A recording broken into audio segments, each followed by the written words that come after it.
I have honestly been having an absolute blast playing Palworld over the last several weeks, but I hate myself, so I decided to make things a little more difficult. That's right, I am Nuzlocking Palworld.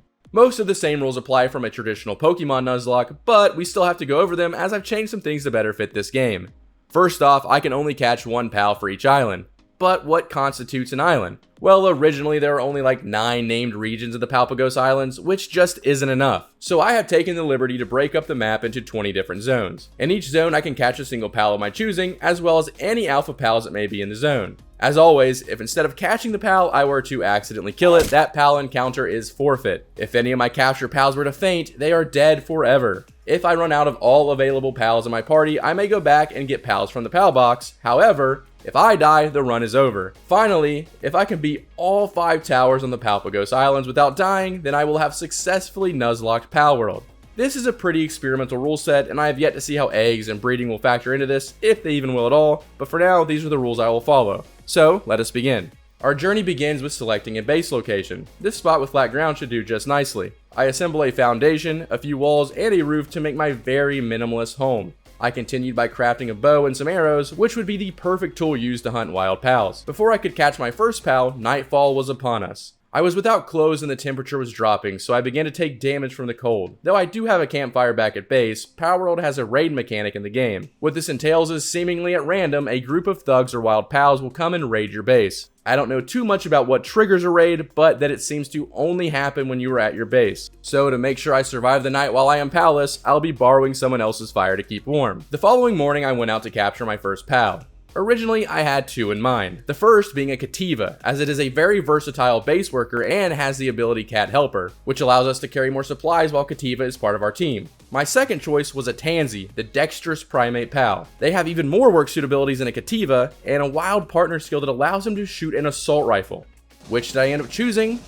Neither, because I impulsively caught a Foxparks. While catching this pal meant we were going off script, it wasn't all bad. Admittedly, Foxparks only has a kindling ability back at base, so it's far less versatile than my original 2 choices. However, kindling at a furnace is one of a few base actions a player can't perform on their own, so if we need any ore smelted down in the future, and we will, we already have that covered. Plus its partner skill, Huggy Fire, an ability that allows you to turn Foxparks into a makeshift flamethrower, will prove very useful in the near future. So now that I caught my first pal on the island, I can finally start hunting other pals for material. The first up is some lamb balls for their wool. Wool can be crafted down into cloth to make all sorts of useful items. Wool is also a component used in making a bed. Now with that addition, our first home is finally complete. She may not be pretty, but she's functional. We also built a bed for Foxparks or any other pals we may leave stationed at the base. Now we must set our sights on hitting level 11. Whilst grinding levels and crafting materials, I ran into what would be the Palworld equivalent of a shiny in Pokemon. They are known as Lucky Pals. These pals are rare spawns that can be identified by their audio cue, larger size, and sparkling aura. In Pokemon, I do use the shiny clause, meaning when you see a shiny, you may catch a shiny, whether you have an encounter in the area or not. And for Palworld, we will be doing the same. However, since Lucky Pals are not nearly as rare as shiny Pokemon, I will be limiting this to only 1 Lucky Pal per zone. With 2 pals in the party, I kept grinding until I hit level 11. At this current level, it was finally time to take on our first alpha pal. Chillet, known as the Dancer of the Plains, is a level 11 ice dragon pal that resides just south of Fort Ruins. After crafting a fire bow and some fire arrows, it was showtime. I led by using Foxpark's Huggy Fire flamethrower ability, which melted Chillet's health in half. However, the visual impairment of Foxpark's fire breath made it difficult to dodge incoming attacks. Or it's just that I'm a bad gamer. Yeah,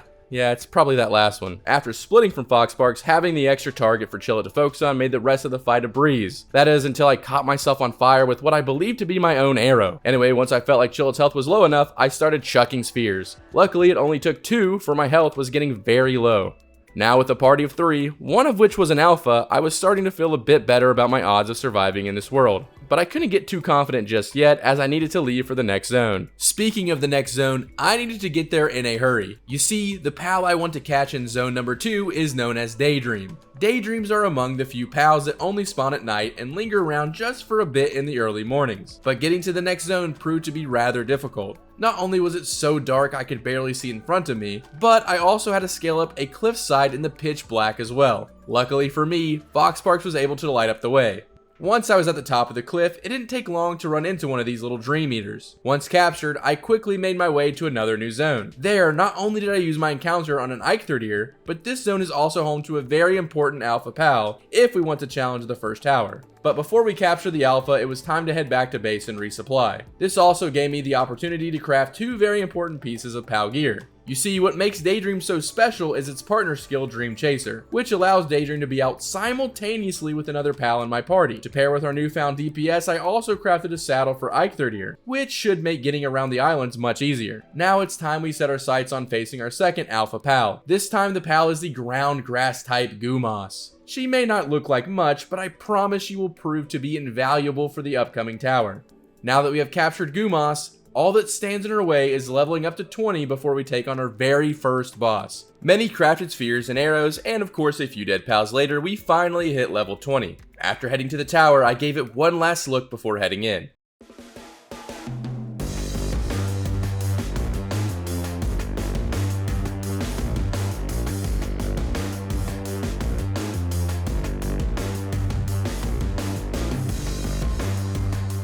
Zoe and Griswold are a pretty intimidating pair, but I felt more than prepared to take these two down. I sent out Tina the Gumas to immediately start whittling down the electric pair's health bar with super effective damage. I did decide to switch out a few times just to give Gumas a break and regen some health. Zoe and Griswold's moveset is pretty straightforward and relatively easy to dodge. On top of that, Griswold focused far more on attacking my pals than me. I sent Gumas back out to finish what we started. A few ground attacks later and a barrage of arrows by yours truly, and the first tower was complete. Now don't get me wrong, I was feeling accomplished, but they do call this the tutorial tower for a reason. I promise it only gets harder from here. Okay, so now we have one tower behind us, but the list of things to accomplish before we can take on the next tower continues to grow. I would really like to set up a more permanent base in the future, but for now, the small shack by the waterfall will just have to do. My actual next goal is to catch some more pals to help us take on tower number 2. So here's what I know about the next tower. I have to fight a grass type pal. Also, well, actually that's all I know. You see, I have only taken on the first tower in my original playthrough. I spent the other 30 hours catching every new pal I encountered and building up my base. So I'll be going into the next 4 towers completely blind. Yeah, probably not the best strategy, but I do know the type chart in this game and fire beats grass. So I should focus on getting some more fire pals first. Now, the min-max gamer that is buried deep inside of me really wants to load my pockets up to the brim with fire-type pals, but this is a Nuzlocke, so I'll settle for catching just 2. The first of which takes us back to a low-level starting zone just a little ways north of where we started. There we find a sneaky little Mammorest, but also a Ruby. Rubies don't seem like much on the surface, and technically they're not. But I want you guys to think of this as like a side dish to the main course, which I'll tell you about after I also catch this Alpha Grintail. And after I carefully trek through this very dangerous zone full of gun-toting cultists, roid-raging gorillas, angry pandas, exploding bees, and oh, there it is, the fire pal known as Wixen. Wixen is not only a pretty strong fire pal for the early to mid-game, but also using its partner skill Lord Fox will allow me to imbue my own attacks with fire damage. As for Ruby, they really are just a sidekick in all of this because its partner skill Tiny Spark will allow Wixen's attacks to hit even harder. Using these two in tandem will be our main strategy for beating the next boss. But I'd really like to hit level 30 before we take it on. Seeing as I got bored just crafting materials and killing pals to level up, I decided I would explore the map for a few more alpha pals to add to my collection. I caught a Pen King who will be a huge help back at base. I also caught an Azarobe out by the water. A Sweepa was waiting for me near the location of where we caught Tina the Gumas, and since I had fast travel points close to their arenas, I managed to capture a Catras and a Bushi as well. And then I got bored of that, and decided level 29 is more than enough to take on the second tower. I mean, what's the worst that can happen, right?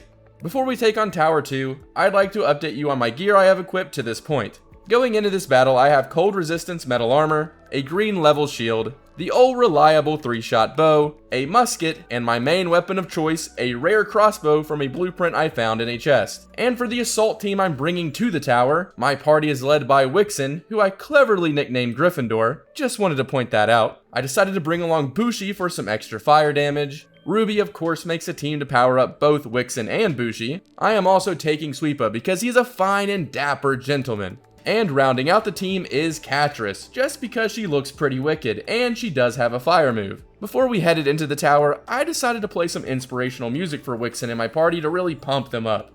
Do it, do it, do it, do it now. Lick it good, suck this just like you should. I am so sorry. I don't know how that happened. Let's go ahead and take on that tower now.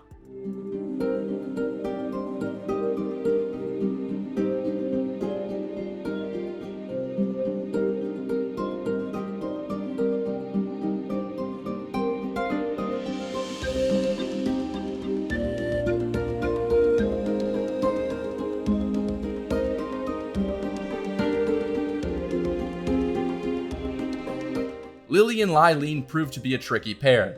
Things were looking okay at first, however, I did not count on Lylene knowing water type moves. This means that my fire type pal strategy had been countered quite heavily, but I knew we would be okay as long as I stepped up and held my own in battle. Except me holding my own in battle looked a little like this. Miss shot, bad dodge, miss shot. Yeah, this fight happened at like 3 AM after a long day at work, but still this fight was nothing short of pathetic. I kept rotating through my pals one by one, trying to keep their health as high as possible. But then it happened. My catchers fell in battle, and I knew this was avoidable, but I had to put it in the back of my mind and keep fighting. Eventually, we were able to whittle her health down, and BAM! We stay unpunished. Well, sort of. The tower may have been defeated, but this fight showed me we had one fatal weak point that may keep us from beating this challenge. I'm trash. I dropped catchers from the party and went back to base. If I'm going to beat this Nuzlocke, I know what I have to do. And do it, I shall.